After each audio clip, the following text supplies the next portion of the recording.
Hello दोस्तों, स्वागत है आप सभी का हमारे यूट्यूब चैनल टू यू बिन क्लासेस में। दोस्तों, आज हम डिस्कशन करने वाले हैं साइंस के कुछ ऐसे इंपॉर्टेंट क्वेश्चन जो आप किसी भी एग्जाम में बैठेंगे तो आपको हर एग्जाम में ये देखने को मिलेंगे। जैसे कि अभी फ़िलहाल ग्रुप डी का एग्ज़ाम चल रहा है, तो अगर आप ग्रुप डी वाले छात्र हैं तो ज़रूर इसको देखेंगे। और इसके बाद पेटका लगा हुआ है यूपी में, तो वो बच्चे तो ज़रूर देखें। इसके बाद आप एसएससी बैंक किसी भी एग्जाम में बैठते हैं तो हर एग्जाम के लिए ये आपके साइंस के क्वेश्चन सभी में काम आने वाले। तो चलिए वीडियो को स्टार्ट करते हैं, आपका समय न ज़्यादा लेते हुए। अगर आपको वीडियो हमारा पसंद आता है तो आप सभी इसको लाइक, शेयर और चैनल को सब्सक्राइब जरूर कर लीजिएगा। तो चलिए आज का पहला क्वेश्चन है, यदि ध्वनि तरंग का वेग 5200 मीटर प्रति सेकंड है और आवृत्ति 1000 हर्ट्ज है तो इसकी तरंग दैर्घ्य क्या होगी। यानी कि हमें क्या ज्ञात करना है, लेमडा ज्ञात करना है। क्या ज्ञात करना है, लेमडा ज्ञात करना है। तो देखिए इसमें तरंग का वेग यानी कि सूत्र होता है हमारा v बराबर एन लेमडा। क्या होता है दोस्तों, v बराबर एन लेमडा। अगर इसमें हम रख देंगे तो क्या होगा, हमारा तरंग दैर्घ्य निकल आएगा। तो लेमडा बराबर क्या हो जाएगा, v अपान एन। तो v कितना है हमारा 5200 मीटर प्रति सेकंड, तो लिख देंगे 5200 बटे 1000। क्या लिख देंगे, 1000। तो 2 जीरो से 2 जीरो कैंसिल हो जाएंगे। तो ये हमारा लेमडा बराबर कितना आ जाएगा दोस्तों, लेमडा बराबर आ जाएगा हमारा 5.2। कितना आ जाएगा, 5.2 मीटर। तो यहाँ तक समझ में आया दोस्तों। चलते हैं नेक्स्ट क्वेश्चन में। अगला क्वेश्चन कह रहा है दूसरा नंबर कह रहा है विद्युत आवेश की एसआई इकाई क्या होती है। तो दोस्तों इसकी इकाई होती है हमारी कूलाम। क्या होती है, कूलाम। आगे चलते हैं तीसरा क्वेश्चन कह रहा है दोस्तों, उत्पत्ति में ध्वनि विविधता का कारण क्या है। तो ये क्या है दोस्तों, ये है हमारा यौन प्रजनन। क्या है, यौन प्रजनन। जिस प्रक्रम द्वारा जीव अपनी संख्या में वृद्धि करते हैं उसे क्या कहते हैं, प्रजनन कहते हैं। प्रजनन जीवों का क्या होता है, सर्वप्रमुख लक्षण है। तो ये बात समझ में आई। आगे चलते हैं। चौथा क्वेश्चन कह रहा है, निम्नलिखित में से क्या गिरते जल की स्थितिज ऊर्जा को विद्युत ऊर्जा में बदलने में मदद करता है। मतलब कौन है जो गिरते हुए जल यानी कि स्थितिज ऊर्जा को विद्युत ऊर्जा में बदलने का कार्य करता है। तो ये करता है दोस्तों हमारा हाइड्रो पावर संयंत्र। क्या दोस्तों, हाइड्रो पावर संयंत्र।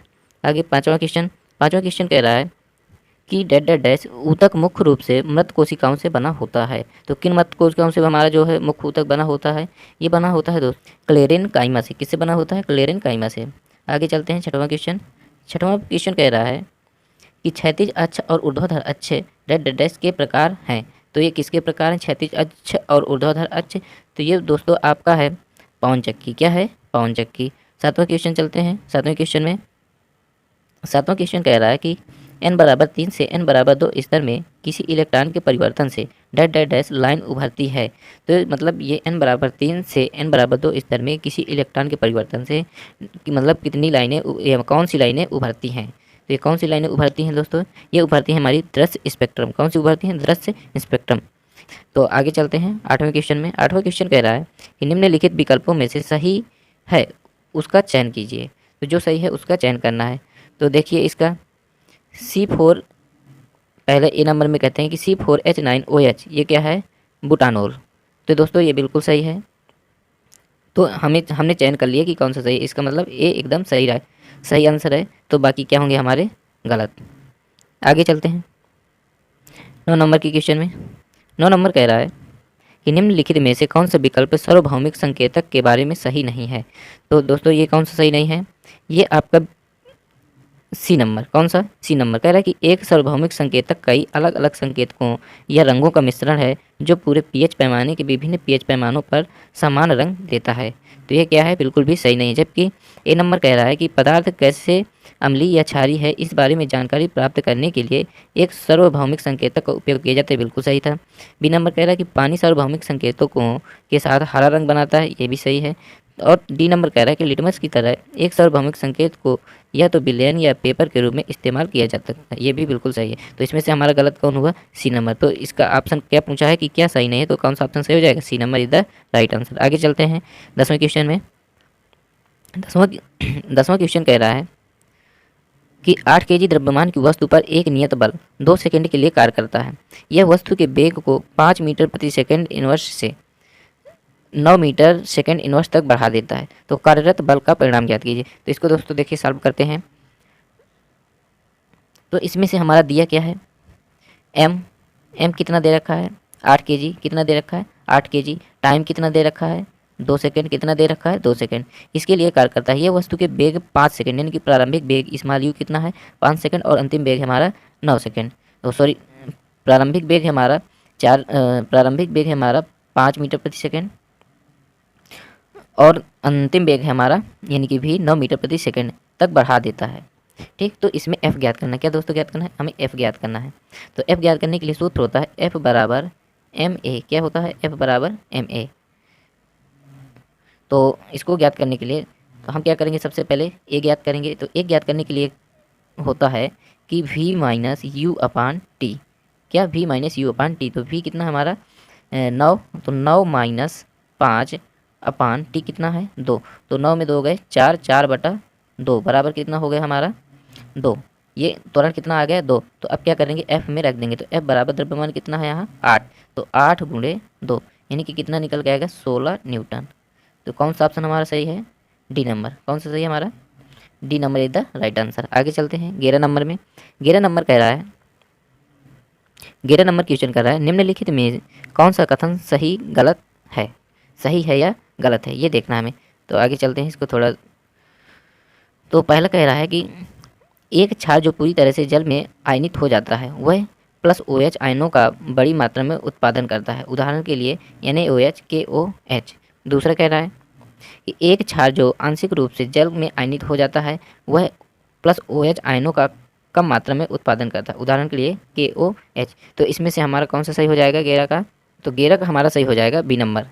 फर्स्ट और सेकंड दोनों क्या है हमारे गलत हैं। क्या है हमारे गलत हैं, क्योंकि एक क्षार जो पूरी तरह से जल में आयनित हो जाता है वह OH माइनस आयनों की बड़ी मात्रा में उत्पादन करता है। ठीक, क्या करता है? OH माइनस निकालता है। ठीक, इसके बाद एक क्षार जो आंशिक रूप से जल में आयनित हो जाता है वह OH माइनस आयनों का कम मात्रा में उत्पादन करता है KOH। आगे चलते हैं 12 नंबर क्वेश्चन में।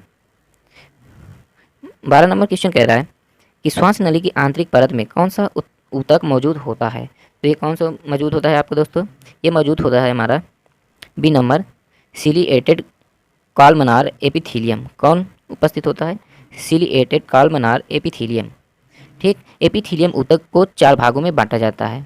पहला नंबर सल्की या सल्काब एपिथीलियम, और दूसरा कहते हैं स्तंभाकार एपिथीलियम, और तीसरा होता है हमारा क्यूबाइडल एपिथीलियम, और चौथा होता है पच्छाभ या पच्छमल एपिथीलियम। तो ये होते हैं हमारे 4 ऊतक। आगे चलते हैं 13 नंबर में। 13 नंबर कह रहा है अधिकांश सेलुलर प्रक्रियाओं के लिए डेट डेट एनर्जी करेंसी है। तो ये कौन सी हमारी एनर्जी करेंसी है? तो ये है दोस्तों हमारी ATP। कौन सी है? ATP। आगे चलते हैं ATP का अगर फुल फॉर्म देखना चाहें तो इसका होता है एडिनोसाइन ट्राइफास्फेट। क्या होता है? Adenosine triphosphate. आगे चलते हैं 14 नंबर क्वेश्चन में। 14 नंबर क्वेश्चन कह रहा है दोस्तों कि आवर्त सारणी में न्यूनतम अपक्रियाशील तत्व है, इसमें से कौन सा न्यूनतम अपक्रियाशील तत्व है? यह है दोस्तों आपका निष्क्रिय गैस है। क्या है? निष्क्रिय गैस है। निष्क्रिय गैस है दोस्तों। निष्क्रिय गैसों को अक्रिय गैस, उत्कृष्ट गैस और दुर्लभ गैस भी कहते हैं। अक्रिय गैस की खोज लोकेयर, रैमजे, रैले, फ्रैंकलैंड आदि द्वारा किया गया था। शून्य वर्ग के तत्व रासायनिक दृष्टि से क्या होते हैं? निष्क्रिय होते हैं। ये कौन कौन से होते हैं? HE, NE, AR, XC तथा RN। ये कौन सी हैं? हमारे अक्रिय गैसें हैं। आगे चलते हैं 15 नंबर क्वेश्चन में। 15 नंबर क्वेश्चन कह रहा है निम्नलिखित में से क्या प्रजातियों की जनसंख्या की स्थिरता से संबंधित है?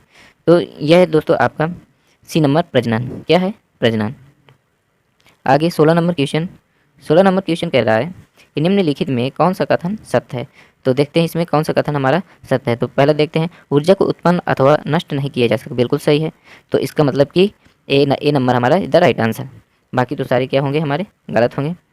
फिर इसके बाद 17 नंबर पर चलते हैं। के सेल में कितने इलेक्ट्रॉनों को समायोजित किया जा सकता है? तो इसमें से कितने समायोजित किए जा सकते हैं दोस्तों? ये आपके 2। कितने?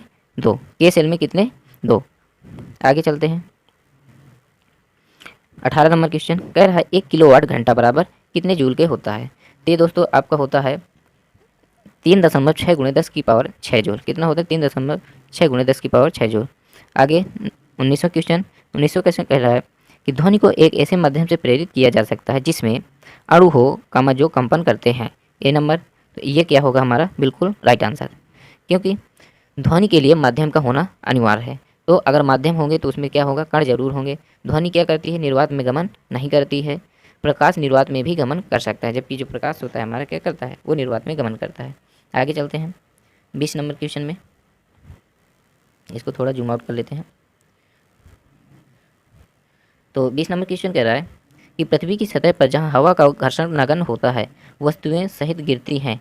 तो वस्तुएं मतलब किस सहित गिरती हैं? तो ये है दोस्तों आपका समान त्वरण से गिरती हैं। कैसे गिरती हैं? समान त्वरण से। यानी कि पृथ्वी की सतह पर जहाँ हवा का घर्षण नगण्य होता है तो वस्तुएं कैसे गिरती हैं? वहाँ से समान त्वरण से गिरती हैं। आगे 21वां नंबर कह रहा है कि उन हैलाइड्स को क्या कहा जाता है जिनमें हाइड्रोजन परमाणु अन्य तत्वों के दो परमाणुओं के बीच एक सेतु के रूप में कार्य करता है।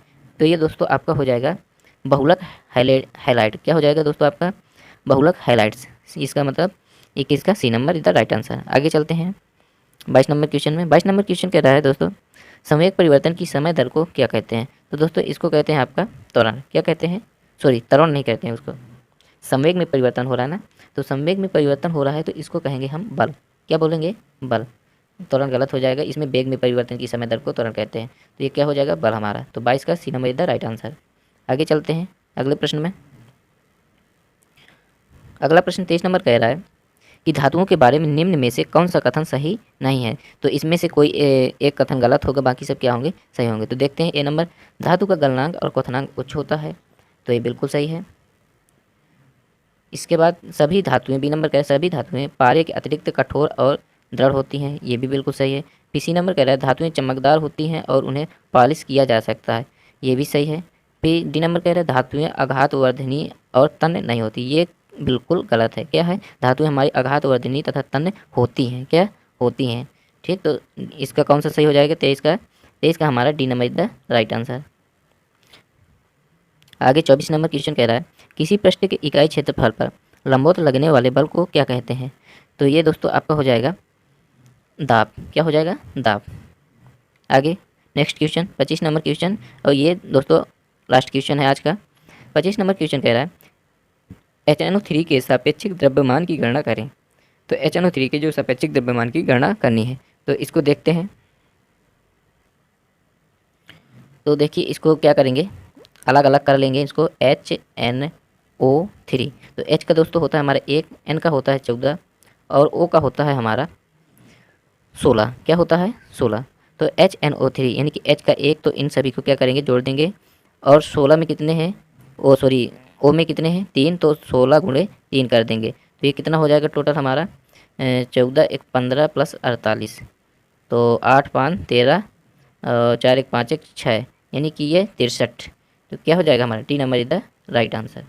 तो दोस्तों आई होप कि आप सभी को यहाँ तक पूरा समझ में आया होगा। अगर वीडियो अच्छा लगा हो तो इसको लाइक सब्सक्राइब जरूर कर दीजिएगा। अगर वीडियो अच्छा लगा हो तो चैनल को सब्सक्राइब और वीडियो को लाइक ज़रूर कर दीजिएगा और अपने दोस्तों के पास इसको शेयर कर दीजिए ताकि सभी को इसका लाभ मिल सके। तो चलिए मिलते हैं नेक्स्ट वीडियो में, तब तक के लिए जय हिंद, जय भारत।